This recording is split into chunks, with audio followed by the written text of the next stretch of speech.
have our first ever joint venture tonight, whereas we're in conjunction with the Mad Darbarian post-apocalyptic theater. He's the one who went out and got this great guest who we're going to learn all about and all of his ventures currently and all of his ventures previously. But first, we got to tell you about Delco Live's sponsors, Al. Oh, let's start with Fat Cow Jerky. That's right, Fat Cow Jerky. Facebook, Instagram, or fatcowjerky.com. You can see all these delicious flavors up on here. Jalapeno, garlic, honey habanero. They got it. They're utterly perfect jerky flavors. They also have some treats for your favorite four-legged friends. Check them out at fatcowjerky.com. If you're looking for another way to have a good time, Dolan's Bar is that way. You go to dolansbar.com, Twitter, Facebook, Instagram, and TikTok. 10 PJ will take care of you. You got Quizzo, music, great times, memorabilia. Even you never know who's going to pop in there from time to time. It won Best of Delco for greatest place to meet a celebrity. Yeah. Yet again. Why not, right? Jeopardy because of that. And you know what? Things happen in life. You get hurt at work, you get hurt in a car accident, personal injury, or you just a celebrity punches you. Yeah, celebrity punches you because you just said the wrong thing. You know, cherryinjurylaw.com. David R. Cherry's your man to fight for your rights. 610-565-0300. Number again is 610-565-0300. Check them out at cherryinjurylaw.com. Hey, Delco. Would you like to sell your house quickly without having to fix anything or go through a realtor? Are you behind on your mortgage or property taxes? Did you inherit a property? Are you a landlord just tired of fixing leaky toilets? Well, we got the answer for you. Visit www.evanbuyspa.com for a no-obligation cash offer. That's right, Evan buys houses in Delco for cash as is. For a fair cash offer, go to www.evanbuyspa.com. With Evan, you don't have to pay any commissions, and you can close on the date of your choice. If there's anything you want to leave behind on the property, like heavy furniture, trash bags, all the junk in the basement, you can do it. And for a limited time, he will cover all your closing costs. That's right.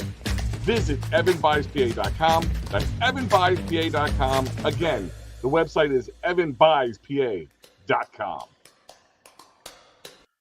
So we got with us Big Mike Paquin, and we will get to him in a second. But let's explain the man in the Norse hat over here real quick. Greetings, warriors. This is the Mad Darbarian, longtime fan, great friend, and been an absolute supporter since day one. He has his own show called the Mad Darbarian Post-Apocalyptic Theater. And how many of those hats or styles of those hats do you have? Right now, I have 4. This is more my summer hat. It's a little bit lighter. Okay. You know, as it closer to Halloween, I wear the one with the large horns. But my wife does wear the biggest horns in the family. But that's how it works. Gotcha. And you, you just reminded us you were actually a previous contestant on Delco Jeopardy. Yes. Weren't you a mascot in high school too? Yes, I was the Bonner Friar. You were the Bonner Friar. Okay. Yes, and I'm the one who got into a fight with the O'Hara Lion at the Bonner O'Hara game. We were both pretty much drunk, and then as what we were smacking each other around jokingly, and then he knocked my friar head off, and then I just went full Darby on him. I served judge justice under God for a year and a half straight. My last day at jug was the day that I graduated Monsignor Bonner. Thank you, Duke. You suck still. Even though you're dead. Typical Bonner fashion. He started teabagging the O'Hara Lion. Teabag mine. He went full Darby on. All right, so we just had to explain how fucking Delco the Mad Darbarian is, and there you go. Darby born, Darby bred. Way I die, I'm Darby dead. Skull. I can't actually appreciate the skull anymore because the Minnesota Vikings ruined that for me. Well, when the Eagles played the Vikings last home, after the Vikings screwed up and everybody started going skull, it was the best Philadelphia cheer ever. It was just like they rubbed their noses in the Minnesota snot crap. That might have been the most erect I've ever been. After we beat now, right? Yeah. It was great. Mad Darbarian, you went out and got a great guest for this evening. This is Big Mike Paquin. Hey, there he is. You are, from my understanding, the Mad Darbarian, obviously from Derby. You are from Collingdale, Yep, right on Collingdale's right on the cusp. I'm from the Derby end of Collingdale, so Okay. we're practically The neighbors. Cherry Street, Pine Street area. That's it. That's it. Okay, The okay. South End gang. The there's a Verona's Pizza down there, I believe Ooh, nowadays. it wasn't then. Yeah. The flooding part. You're from the flooding part. No, not quite. That's a couple he's blocks high. down. Yeah, that's the part God tried to wash away. I'm a few from different one times. of the Leo's cheesesteak corners. Ah, So okay. that was the second Leo's at the time. And so we have to just jump right into it. Sure. You have a very strong connection to the creation of Funko Pop. Well, technically, my involvement was pre-pop. Pre-pop. It was in fact pre-Funko. It was called Brainworks for a short time before it was actually even Funko. I sold collectible toys and memorabilia. I was one of the biggest guys in the country doing it, which made me one of the biggest guys in the world. My specialty was advertising characters, Dollar Green Giant, Doughboy, et cetera, et cetera. I used to write for magazines, collectible magazines and newspapers in the 90s, and was pretty big shit in that world. The fellow that ultimately started Funko reached out to me in the late spring of 98 and said, hey, I'm going to start this little company. I'm going to make these bobbin heads.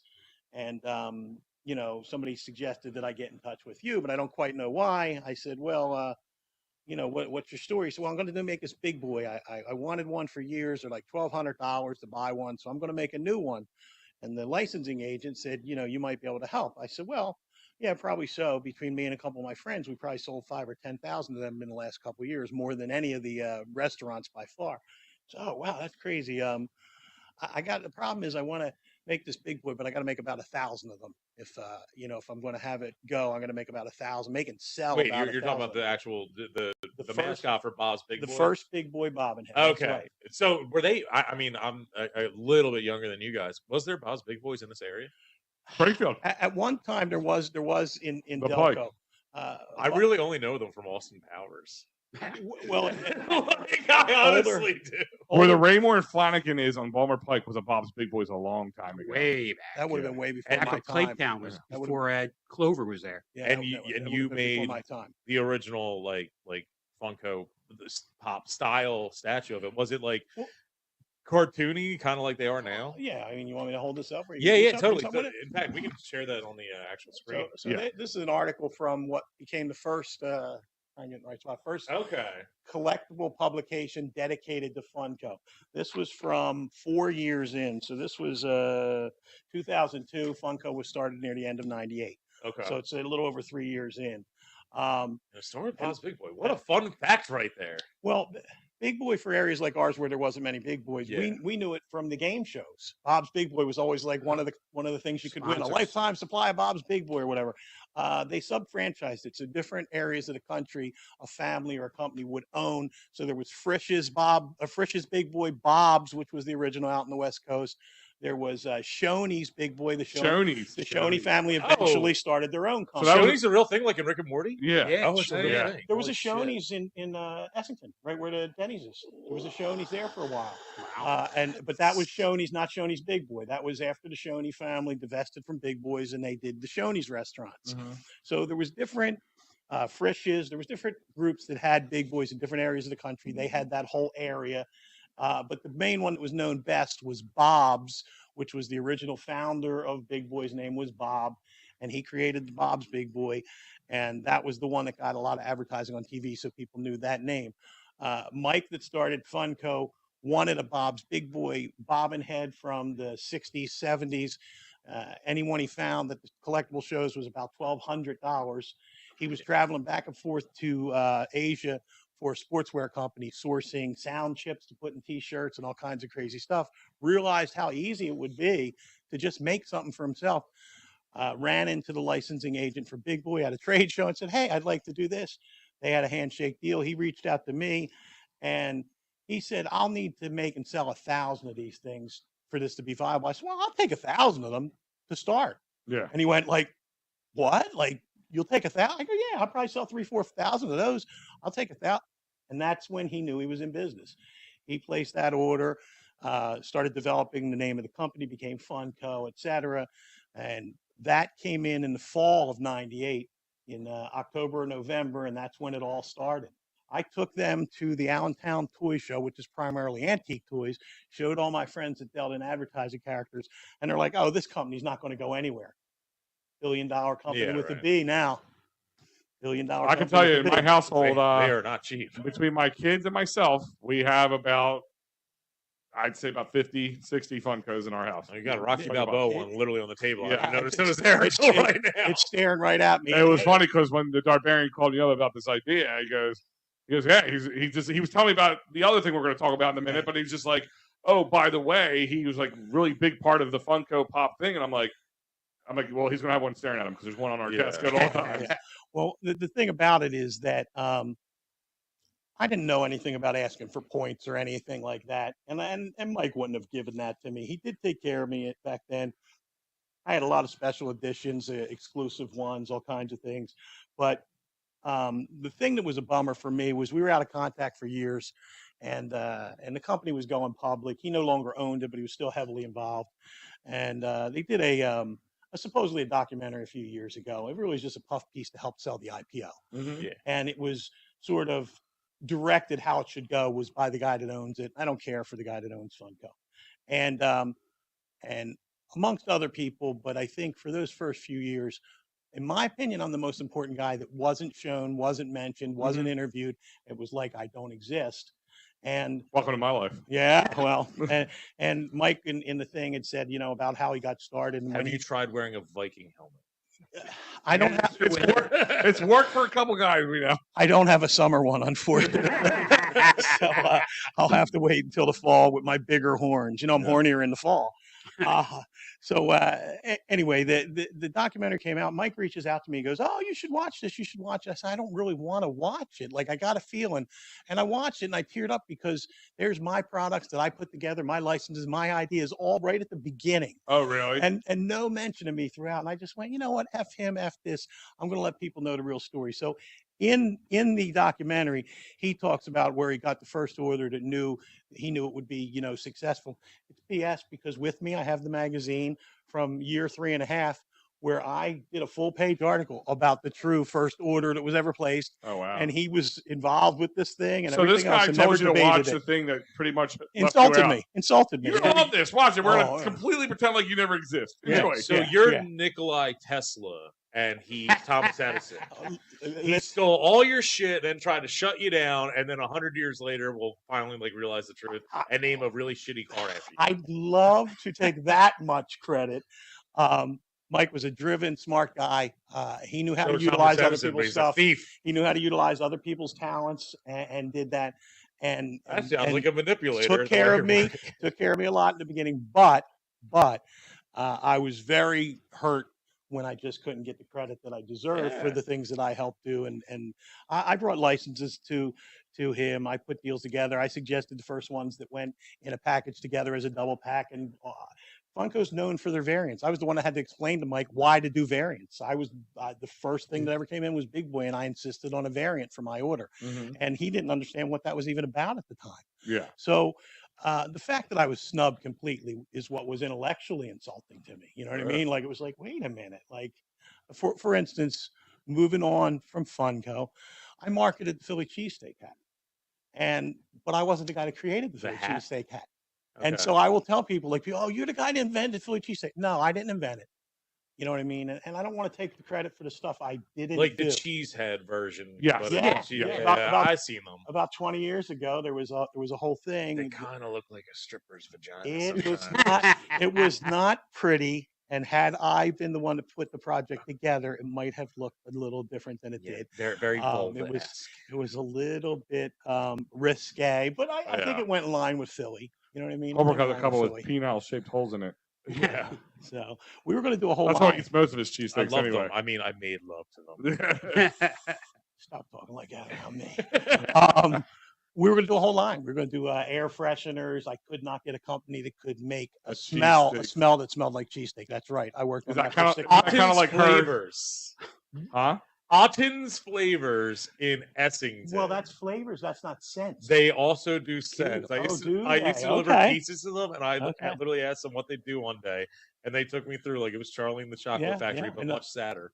And More touchy feely. I thought That's they the were other out thing. of Lancaster because every time I go out to Lancaster, they're all over the place. they got one right next to it's not actually Essington. It's on That one Essington Ave. off Island Avenue. Yeah, exactly. It's next to Oasis. Yeah. That's the easiest way to Oh, it used to describe be across from it, like back in Yeah. that one. Okay, yeah. But anyway, I tried a lot of things, could not find anybody to make a that smell of a could cheesesteak. get the scent right. Where Yeah, you want to smell it constantly. I'm trying. Like I've had a couple of the bacon flavored candles, and I'm like, Well, it's a novelty item. So somebody Yeah. lives on the West Coast and their sister wants to send them a cheesesteak hat.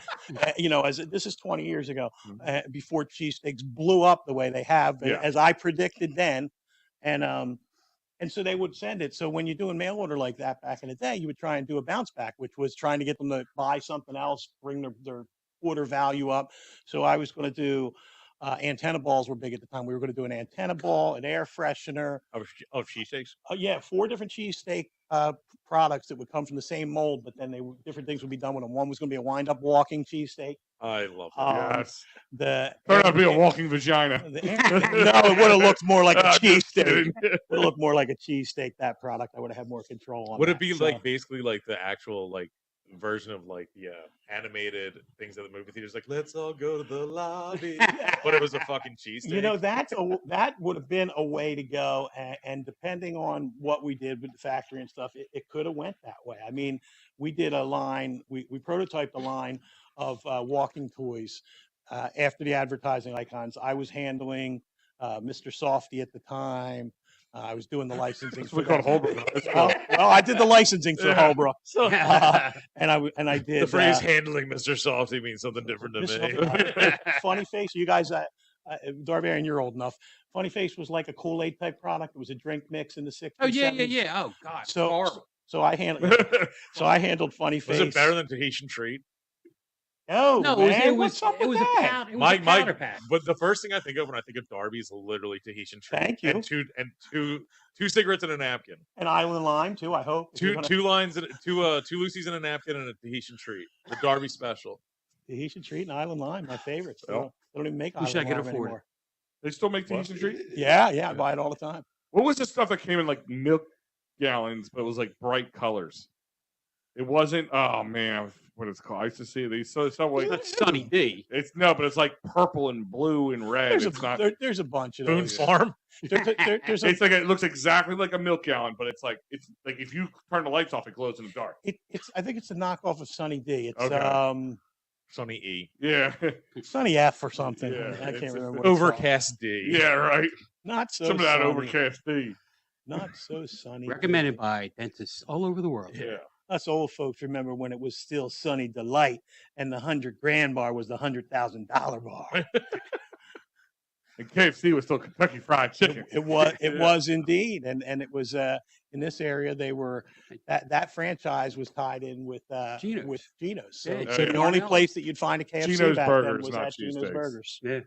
There was a fast food restaurant called Gino's. Gino's cheese. It used to be the Burger King in Clifton Heights was at Gino's. Yeah. Yeah, down Darby too. You guys are, I guess, the older Dunkin' than me. Donuts. Well, I don't no, remember the only this at reason I all. know is my father told me he used to love Gino's Burgers. You read it in the history the books. Gino Giant. Folks love the Yeah. Gino's Yeah. Giant.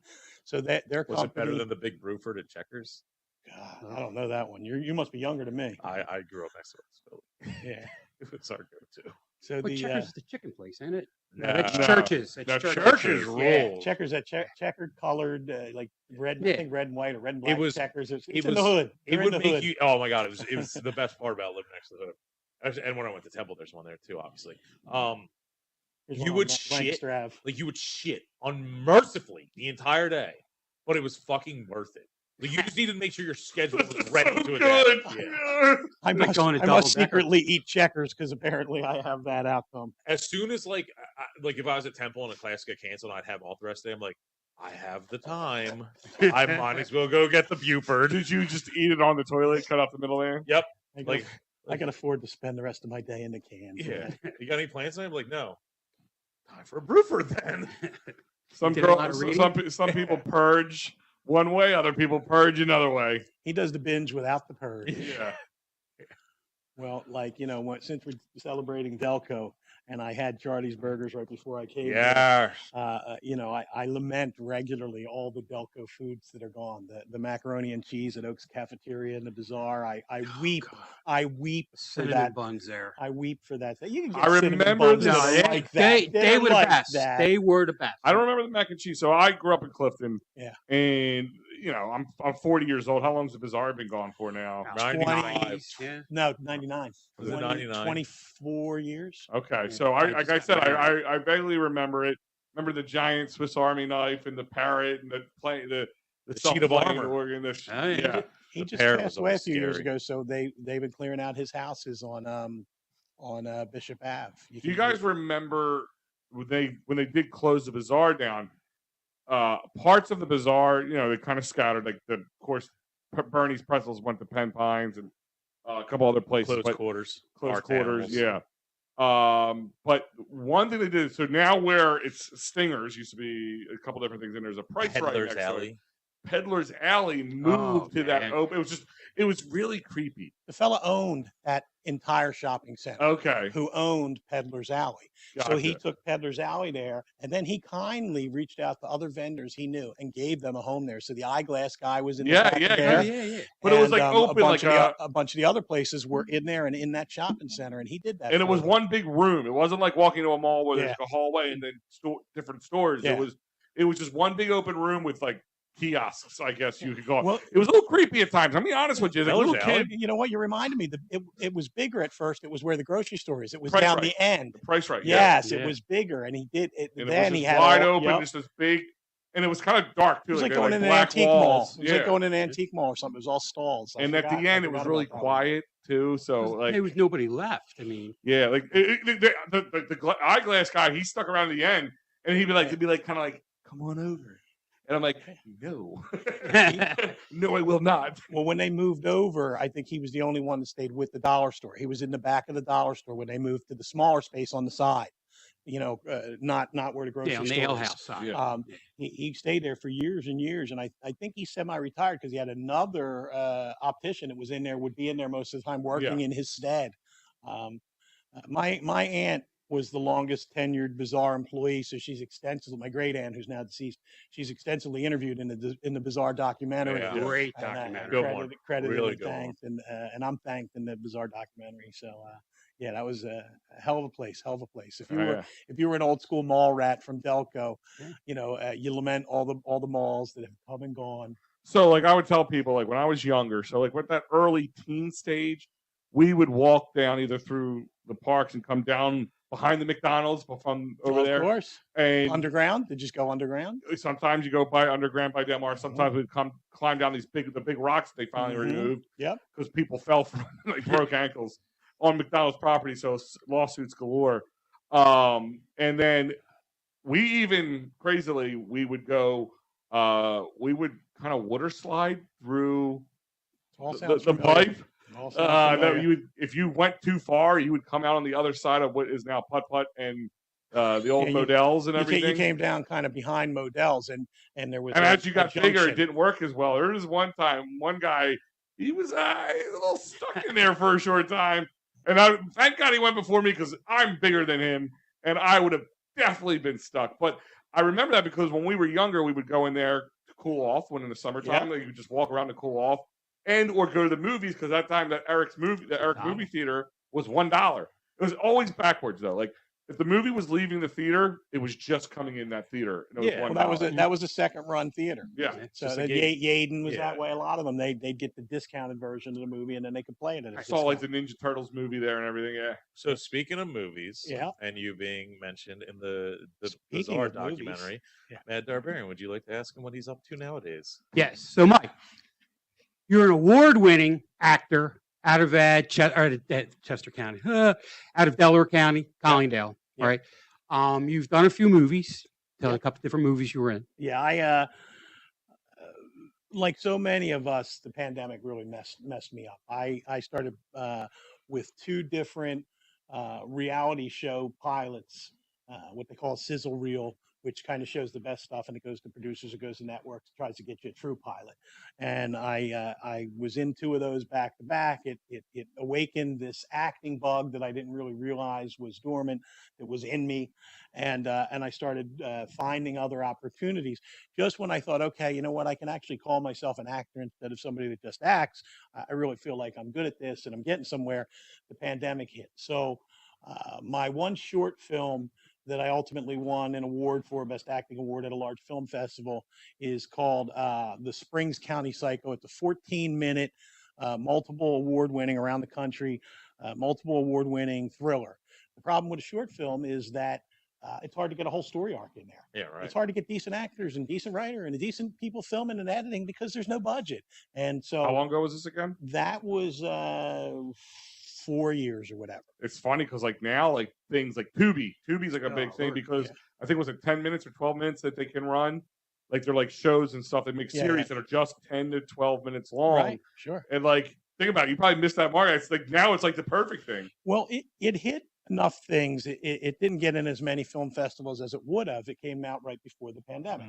So, but it got a bunch of awards. It came full circle after like a year and a half or 2 years, hit the New Jersey Film Fest, and I won it won 1 or 2 more awards at that one. It was its last play in the festival circuit, and then I won a Best Actor award. Is that the isn't that like the goal of some, upstart like horror films? Because I recall, I believe Saw and Open Water both started by being short films at festivals, got picked up, and then got full plots, and one became a full franchise. Well, look, I'm here talking to you guys tonight because I want. Sorry to hear that. Yeah, I want to promote the film. Yeah. I want to promote myself, and so that's what these festivals and stuff are. They're opportunities for somebody to see what you've done, either with your filmmaking or with your acting, and maybe give you a bigger opportunity. So yes, you're absolutely right. Is the goal is to get in front of eyeballs. So Springs County did okay. I tell people for my money, it's a hell of a little short. Everybody should check it out. It's on YouTube. It's a great little 14-minute film. Very, very enjoyable. But around that same time, I had shot the film that we're talking about tonight, which is Caddy Hack. And Caddy Hack is sort of Caddyshack meets Gremlins. I'm one of the. You had me at hello, sir. Yeah. Don't feed the gophers after midnight. The show to shirt. So this shirt, something like that. it's like the jaws of the golf course there. This was from our Beautiful. This was from our world. Do they turn premiere. a rabbit when the sprinklers come on? Not quite because of the sprinklers. I mean, I guess at this point I could tell you because it's on the reviews online. I'm one of the caddies. We're at a golf course. There's a big tournament coming up, and people start turning up gored and dead. And it turns out that the gophers on the golf course have gotten mutated. And Happens every time. They're killing. They're The killing typical people. story.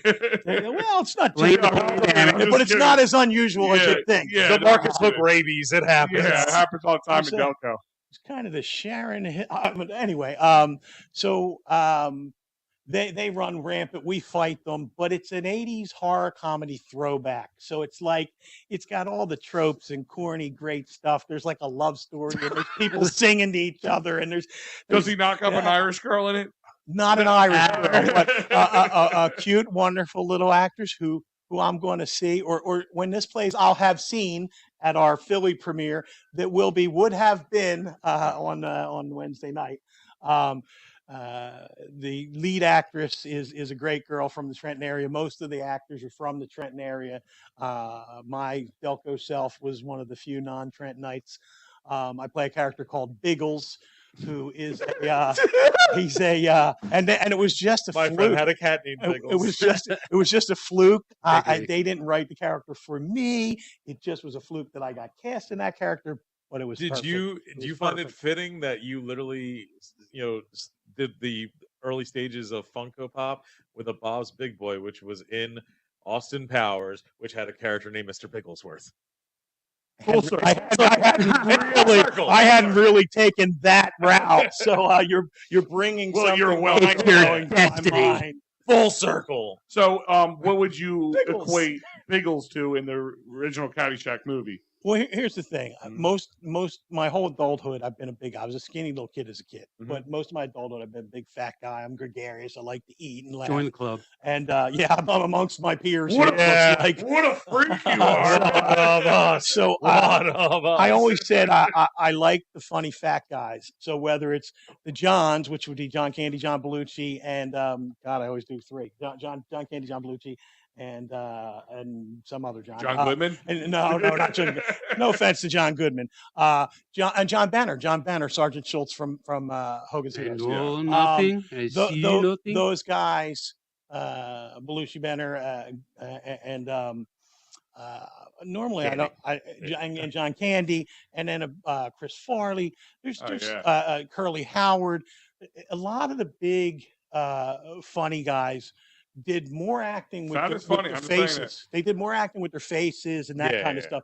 And I've considered them real influences on me. So fortunately, this role I got casted, I got to do a lot of really great mugging and just like reactions and stuff. So it was a pleasure to shoot it. When it got done, we had an outdoor screening during the pandemic, and we're like, this is better than any of us thought it was going to be. Mhm. This is going to give some of us opportunities. And then wait. It's been 5 years since we filmed. Yeah. 5 years. yeah. So it's coming out now. We had our world premiere at Kevin Smith's Smod Castle Cinema in Jersey. It was well received. Is that down there in Paulsboro where he's at? Up in where he's at, but it's up in. No, it's off. He moved. Well, he moved it's away. it's over. So It's over the bridge. it's a northern part of the Jersey Shore, but not as north as Yeah. some of their Jersey Shores, but Gotcha. norther than we know. yeah.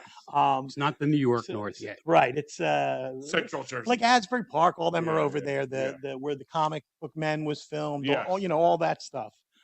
Great show, by the way. I always loved that show. we- It was underrated. Weird, sad, interesting side note. Robert Bruce, who was Rob Bruce, our pop culturist. Mhm. Robert and I was a collectible toy memorabilia dealer in the 90s.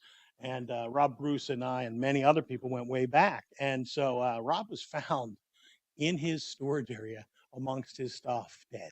So he who died with the most toys won.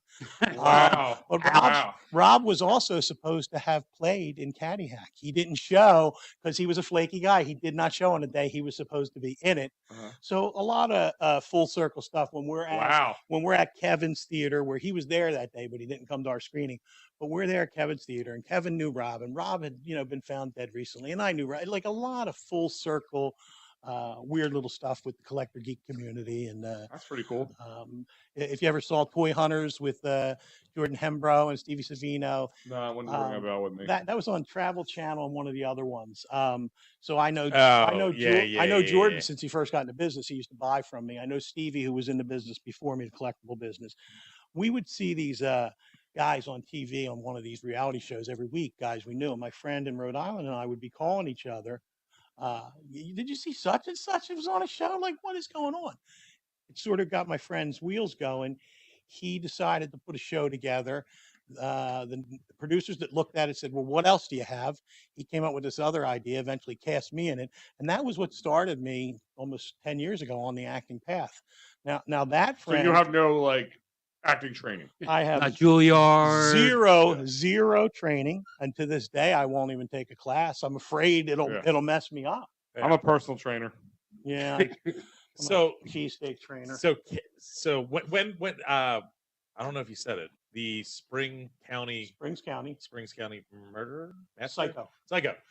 When did that come out? So that's 3.5. Right, Oh, so right before the pandemic. Right before. So the pandemic hit like March.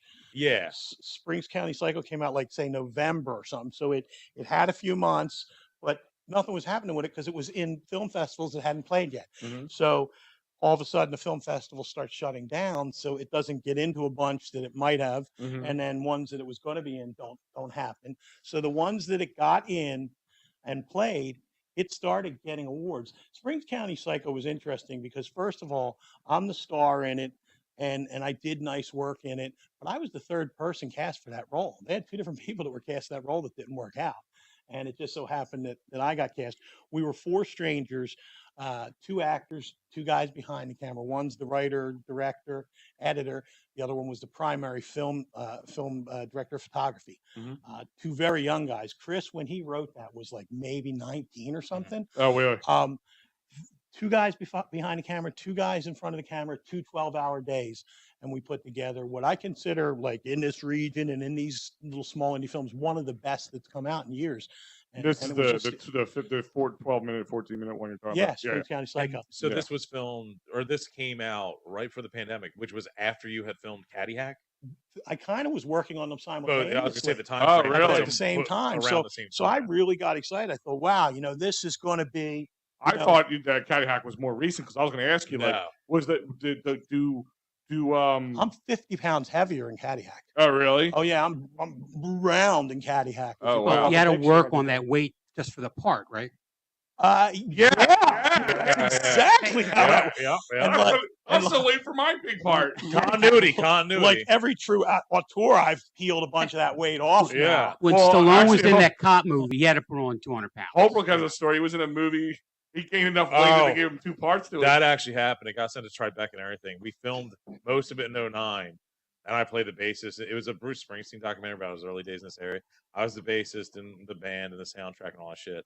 They had to do the reshoots like at the end of 2010, which was, God, what, 15, 18 months later. Yeah. And I had gained probably about 60 pounds. So I actually played a second role because I was so unrecognizable. for the That's first one. so great. Yeah, The real bus good. driver. That's so great. I work with a Philly filmmaker who's got like a little cult following. His name is Mark Mackner, and he's been doing stuff for, I don't know, 20 years. He's got a character called Daisy Durkins, and we're on the 4th or 5th Daisy Durkins film, and the continuity in his films is just insane. He's filmed that. I just shot my last scenes, and it was filmed over the last year and a half. And my weight had went up and down. My hair and beard had went up and down, and like the outfit, I kept losing outfits and having to get so like my character keeps changing outfits, keeps changing how he looks all This throughout. guy the- gets changed and all gains throughout weight in the the movie. same day. It's Now crazy. that happens, because humans lot. are humans. The movie we were talking about, well, we've talked to the director and we made all the jokes on this, so we can say this as a joke. The movie Last Call has the worst continuity, where they literally change the characters' names in some scenes. Yeah, I'm like, we're watching the movie. We're like, I'm just like taking They're notes. like Francis, and then they're like the next scene they're like, oh, here comes Dorothy, and I'm like, did they change the fucking name? And we asked the director, and they're I'm just like, sitting there taking "Yeah, notes so we can do our God." review, and I'm like, Holbrook, wasn't that girl's name something else? I watched it. I thought it was pretty awful, like everybody else. But I will say, the one guy that was in the main cast, it had not really had any kind of fame at all yet. Even the smaller guys in that main cast had some stuff. The one guy who hadn't really had hardly anything yet is Peter Petrikios. Pete from Overbrook. He's a good friend of mine, and he was good in it. the long Peter- looking guy. Wait a minute. A Greek guy from Overbrook? That's right. Never thought of it. Never thought that day would Did they happen. find him at the Greek, the Upper North I Greek walked Festival? right into that Oh, one. Got a wow. cheesesteak in the St. face. Albans Orthodox. Yeah, So Pete is unfortunately Pete you better believe it. can't act like he would have, could have, should have because he cares for his mother who has a lot of health problems. Oh, Lord. So he's had to take a back seat for his acting. So career. Caddy Hack debuts Philadelphia. Like, what's the debut schedule? The premiere schedule? What was last tomorrow? The 27th. Okay. It premieres. And you know what? I really want to be able to promote Puff because the Philadelphia Unnamed Film Festival, Puff, which is once a year. I love that. I haven't heard. That's what we should call backstory of that. Holbrook in high school. I haven't heard the backstory of that yet. Puff runs once a year. It doesn't make money. The fellow that did it because there was no more small indie film festivals in Philly anymore. So is that Philadelphia what film festival? It's the no. unnamed. Oh, it's a unnamed. The Philly. Philadelphia no, Unnamed no. Film I'm Festival? lying to you. The Philly. Sponsored by Cure Leaf Medical No, I said Marijuana. it correctly the first time. The Philly. Well, whatever it You is, said it's the Puff. Philadelphia Yeah. unnamed film festival. Yeah. I can't remember for Yeah, sure. that makes sense. I apologize. We'll go with that. But Puff is a labor of love, and the fella again, his health isn't great. So he does most of it himself, and he does a great job with it. But he has a relationship with Wild Eye Releasing, who puts out a ton of indie content, DVDs, CDs, Blu-rays, downloads, the whole bit. They're the ones that own and are distributing Caddy Hack, and so he had a relationship. They gave him that to do an online premiere of it a week or so ago. a small fundraiser for Puff. And so he's showing Puff. It'll be our official Philly premiere for us tomorrow night for you listeners last week or whatever. And we're hoping, that some people come out and enjoy the film tomorrow. We did a premiere, Kevin. That's a good question. I've never been to a movie premiere. I don't know how they work. Like, can people go to those, or are they just invited only type things? It varies, but like with these little, no name films, generally there's some tickets to be sold. Yep. You know what I mean? Generally, And there's Colonial some tickets does to it be a lot. sold. Now, to be where do you sold. like? All right, listen. If I want to go to the movies, I might go on Fandango or something. But like, where do you go to get tickets to a movie premiere like that? Well, I think therein is the problem that small filmmakers and small theaters have a difficult time in getting the info out there that these things are available and how you buy tickets there. So for Kevin Smith stuff, you can buy on those ticket programs. Okay. But for a little thing like Puff, I think you probably got to buy it through Puff. Okay. You probably got to buy the tickets through them. Where physically is the release? Where is that showing? Yeah, where's where's the they actual- are Passyunk Avenue. It's South Philly. It's 13th 13th and Passyunk. 13th and Passyunk. Right near District. Phillips. Right near Phillips. One of my favorite cheesesteak joints. Yeah, I used to like the roast, the pork there. Yeah, John's roast pork is great too. Oh yeah. No, I like the Phillips. Oh, pork. Phillips I like roast the- I pork. like the Phillips. You want? pork, I don't yeah. think I've They're ever actually had good. Phillips roast pork. It's always Yeah, a cheesesteak for me. It sits in the broth too long. It's like one of those crumbles, things. and It's I like one of that. those things. Like I remember, I was at years ago. I was at Pat's, or no, Gene. We were at Pat's with a bunch of people from out of town, and I swear to God, there was this girl right in front of us with a group of people who ordered the hot dog. I'm like, if you ever been to Pat's, there's a long menu, and I'm sitting there going, dude, they're probably chiseling out a hot dog from 1962, dude. Like it's probably come out of a block of ice, like Encino Man. Over here. I never understand when I take an out of town or somebody who's not a real foodie, even a local, and I take them somewhere where something is really good. Like you say, take them to Charlie's Burgers, and they go, "I want to have a hot dog," and you're like, "No, I took you here to get a burger. I took you to this place to get their great cheesesteak, and now you're ordering a hoagie." Like, or they put mustard on it. And I want to drop kick. What was it, provolone that I can the Carrie asked for? No, one of them. He put Swiss. Swiss. John Kerry put fucking Swiss on his Now, cheesesteak. now, have you guys stepped out of Delco yet to see the reopened Jim's Oh, West? We're been there. doing an entire thing on. I've been there 3 times already. Okay, yeah. We're gonna do an entire because it's absolutely a wild. We're story. probably gonna go there and film some And stuff. it was covered by. I'll use another prop. This is the Philly cheesesteak book that's been years out of print, and I have a full page or 2 pages in there. The Battle of the Cheesesteaks became the Battle of the cheesesteak hats. So when I marketed and sold the Philly cheesesteak hat, a guy in Jersey with a costume company created one that he made cheaper and sold for more, and it was a whole thing. So I'm in the cheesesteak book. I went out on the AP Wire in '98 at the world's biggest cheesesteak. I got the first piece, and I got the quote that went around the world. We had a losing season that year with the Birds, and I think the quote was like, our team ain't doing much, but you make a hell of a cheesesteak or something. So fair enough. So I went on that. So I've always been a cheesesteak guy.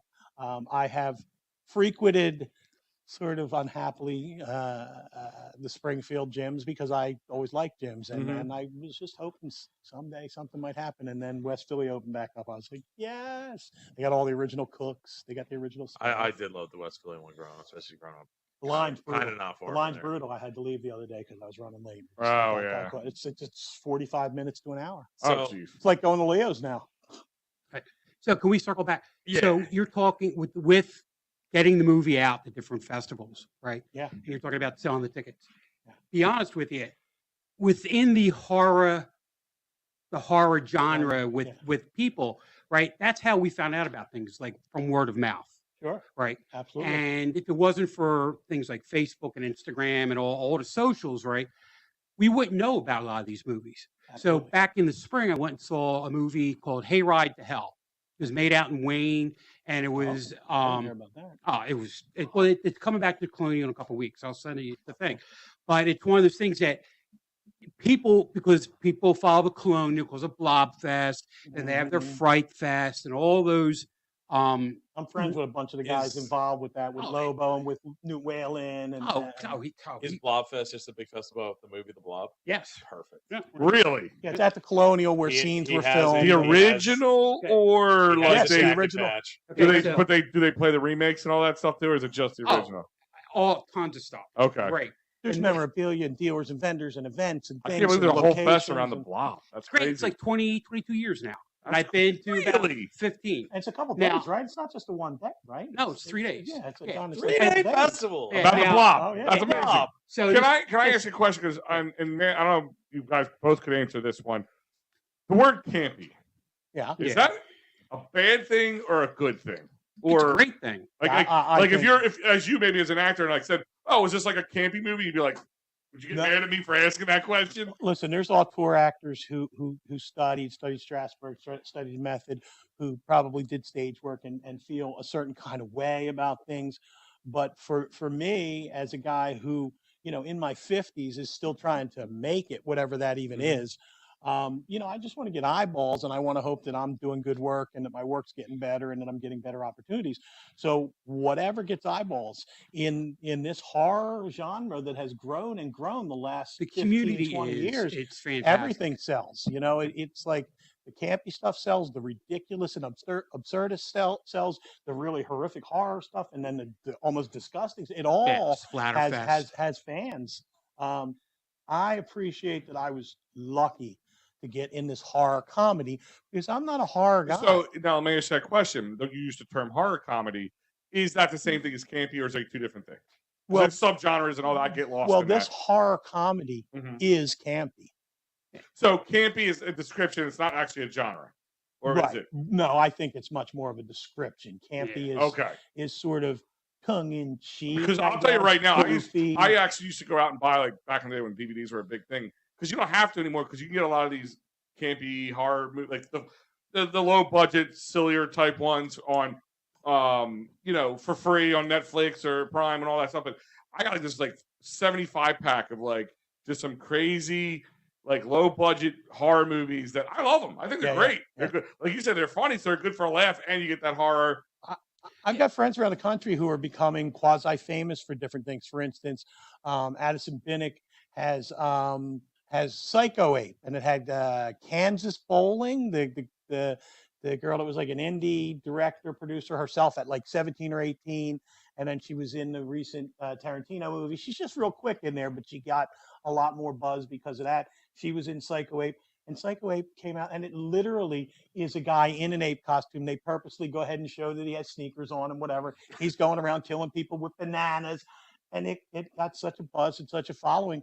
He just crowdfunded for the second one and got like 10 times the money he was asking for in like the You first have week. Like it's Interested me. He- Psycho Ape. Psycho Ape.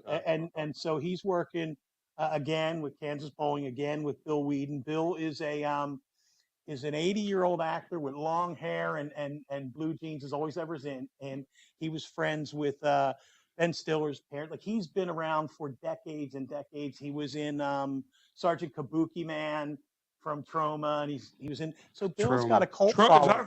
Is that what the heck's that? Yeah, Lloyd. No, I always Tromaville. I always think, what's that? Well, Toxic Avengers, Toxic Avengers. is being done right now as Yeah. a mainstream film. Yeah. But they have to license that through Lloyd and his partner. And- Lloyd is the longest running independent studio in America, 50 years. And I just appeared with Dude, Lloyd. I used to love Toxic Avenger movies. It, They even made a cartoon out of a Right, campy, yeah. like booby movie, I call it, like where they just girls got topless to make the movie even more interesting to people, and they made a Saturday morning cartoon about it. Hey Delco, would you like to sell your house quickly without having to fix anything or go through a realtor? Are you behind on your mortgage or property taxes? Did you inherit a property? Are you a landlord just tired of fixing leaky toilets? Well, we got the answer for you. Visit www.evanbuyspa.com for a no-obligation cash offer. That's right, Evan buys houses in Delco for cash as is. For a fair cash offer, go to www.evanbuyspa.com. With Evan, you don't have to pay any commissions, and you can close on the date of your choice. If there's anything you want to leave behind on the property, like heavy furniture, trash bags, all the junk in the basement, you can do it. And for a limited time, he will cover all your closing costs. That's right. Visit evanbuyspa.com. That's evanbuyspa.com. Again, the website is evanbuyspa.com.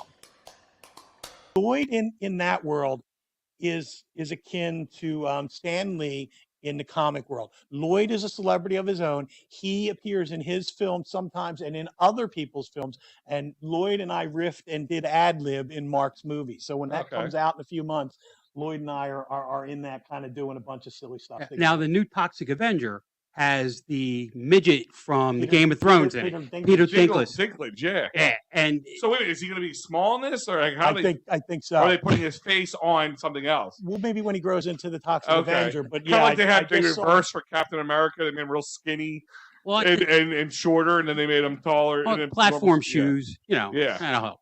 Be interesting to see. I'm just more concerned with number one. Psycho Ape holds a 7.3 out of 10 on IMDb, and its tagline is "A killer gorilla escapes from the Detroit Zoo and goes on a murdering spree." Hold on to your bananas, boys! Here comes the Psycho Ape. That's what we say when Homer comes out of his house. Welcome to Detroit. The tagline for the new one is something like, first they came from below the Planet of the Apes, and then they were something else. This is a movie too. It was like this is a movie too. I was like, nice. Yeah, and that's what I love about those type things. Like they take nothing serious, and they do just and like I said, it's the best escape, the best kind of movie. Yeah. So you were saying about October 10th is when anybody will be able to see it. Yeah, for our film, going back to Caddy Hack. Yes. From Wild Eye Releasing. It will be online, available to be viewed online for a fee on the 10th. It will come out on Blu-ray, DVD, and a Blu-ray special edition with a poster and this and that is on the 24th, 2 weeks later. I will have those for anybody from Delco who might want to own this wonderful film. I will have those and be glad to either autograph it or not, if they prefer not. I'll have those available. Well, we'll have an autograph hung up here in the studio. That's pretty cool. So amazing. And any other, like, you don't have to, I guess you can only disclose so much, but any other projects in the works, or is it currently Psycho Ape 2, Psycho Ape? Yeah, I can't. Wait, what was that?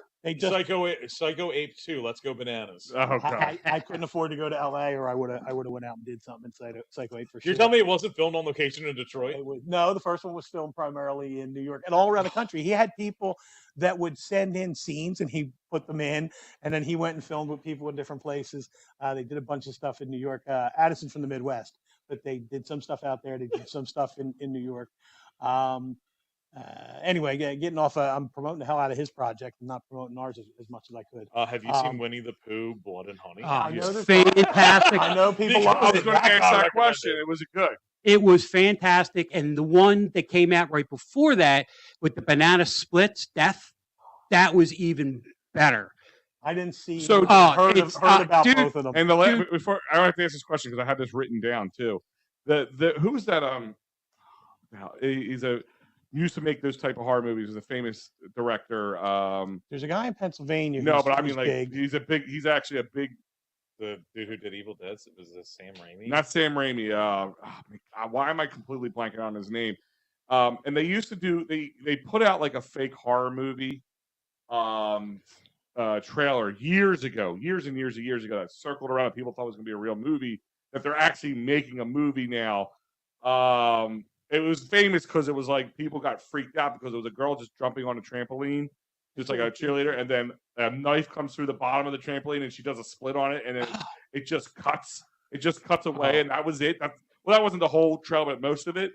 I can't remember. Add that to the list. It's all about buzz. Like I'm telling you, but I can't remember. But they're actually making it a movie. And one of my favorite movies was, if you were to go Campy horror, was Thanksgiving with the killer turkey.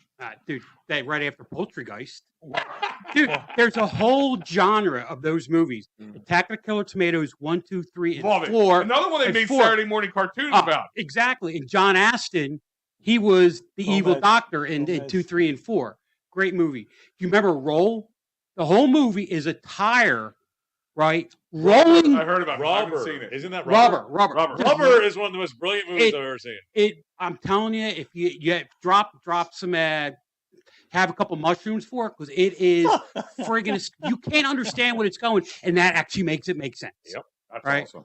You know, that whole genre. You guys got to follow Newt Wallen because he He's a local guy. He's living right now in I think Manayunk. He's a Jersey guy. He ran the Wayne Theater for years. He's a theater geek growing up and then doing this stuff.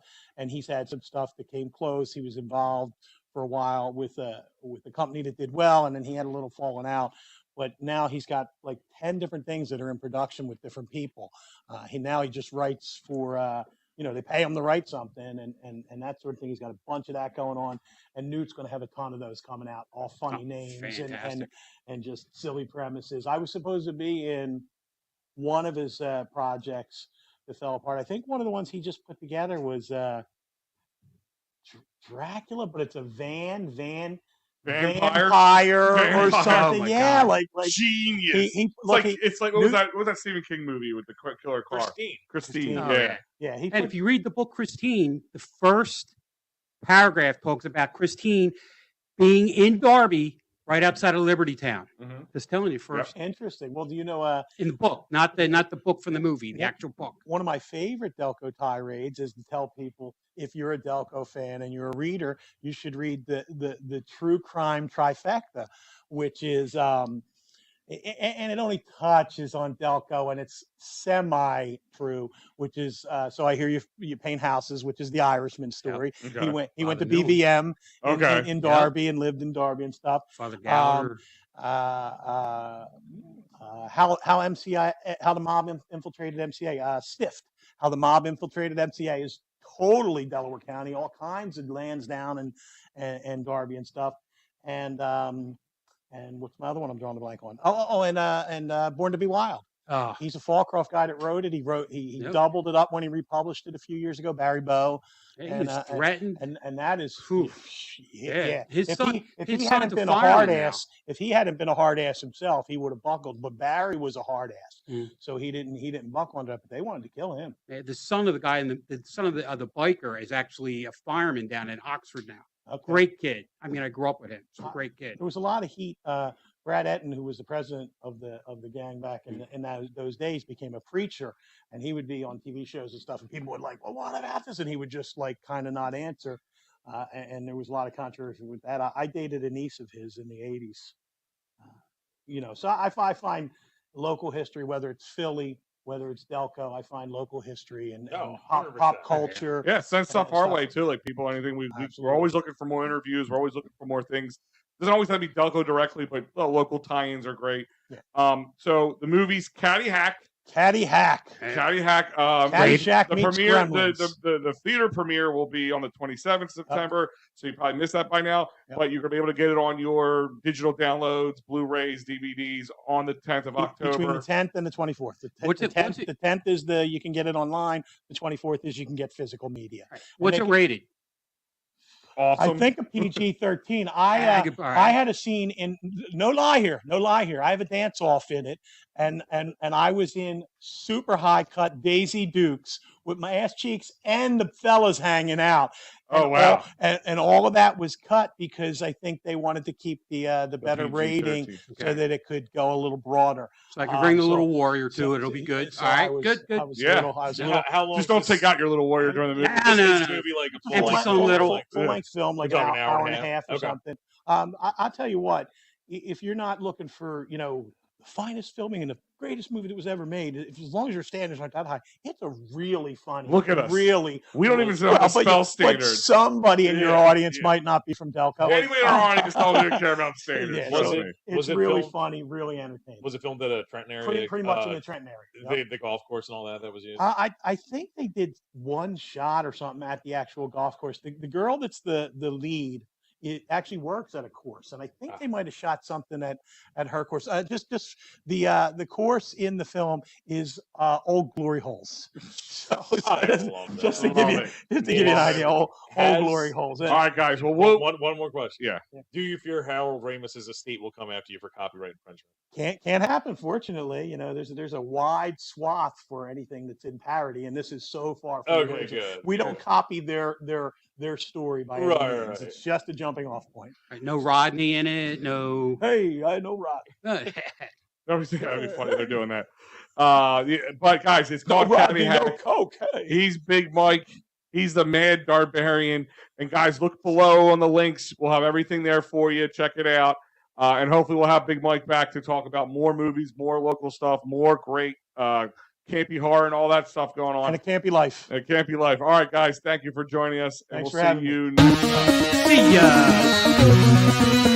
ya.